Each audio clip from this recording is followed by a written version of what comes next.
السلام علیکم ورحمۃ اللہ وبرکاتہ۔ پچھلے سبق میں ہم نے سورۃ الکافرون کی تھی۔ آج کے سبق میں ہم سورۃ کوثر پڑھیں گے۔ امید ہے کہ پچھلی سورت کی آپ کو سمجھ بھی آ گئی ہوگی۔ آج ہم سورۃ کوثر اس کے رولز قواعد کے ساتھ اچھے طریقے سے ادا کرنے کی کوشش کریں گے۔ اللہ سے دعا ہے کہ اللہ تعالی ہمیں ہمت، طاقت، توفیق دے۔ اعوذ باللہ من الشیطان الرجیم، بسم اللہ الرحمن الرحیم۔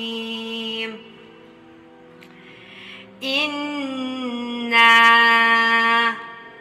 نون پہ غنہ کرنا ہے، الف مد ہے۔ الف مدہ کے بعد حمزہ اگر دوسرے کلمہ میں آ جائے تو مد جائز ہوتا ہے، اس کو 3 الف کے برابر لمبا کرتے ہیں۔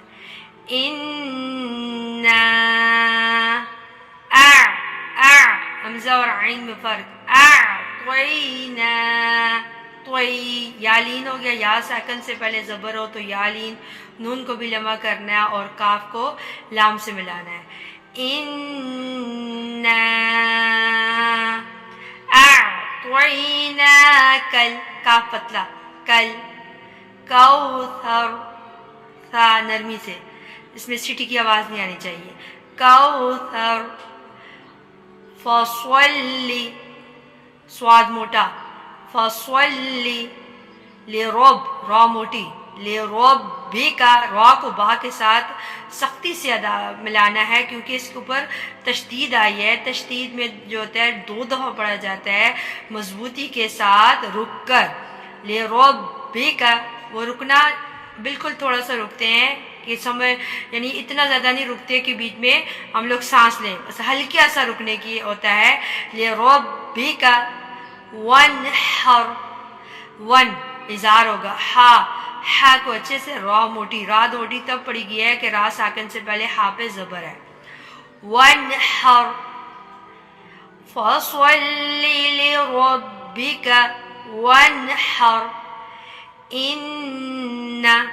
یہ انا ہے اور یہ انا ہے، اس کو لمبا نہیں کرنا ہے، اس کو تب لمبا کیا اس کے ساتھ الف تھا، اس کے ساتھ نہیں ہے۔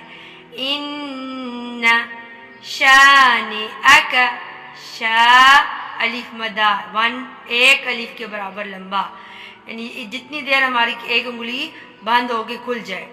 شانئک ہول، اب کلکلا کرنا ہے، با پہ حروف کلکلا میں سے ہے تو اس پہ کلکلا کرنا ہے۔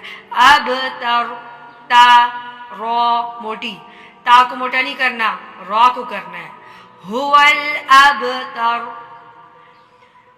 صدق اللہ العظیم۔ امید ہے کہ سب کو اچھے سے سمجھ آ گئی ہوگی۔ اللہ تبارک و تعالیٰ سے دعا ہے کہ ہمیں قرآن مجید کو صحیح معنوں میں پڑھنے والا اور اس پر عمل کرنے والا اور تا قیامت اس کو جاری رکھنے والا بنائے۔ ہماری دین و دنیا اس قرآن کی وجہ سے سنور جائے اور ہمارے تمام معاملات میں اللہ تبارک و تعالیٰ آسانی فرمائے۔ وما علینا الا البلاغ المبین۔ السلام علیکم ورحمۃ اللہ وبرکاتہ۔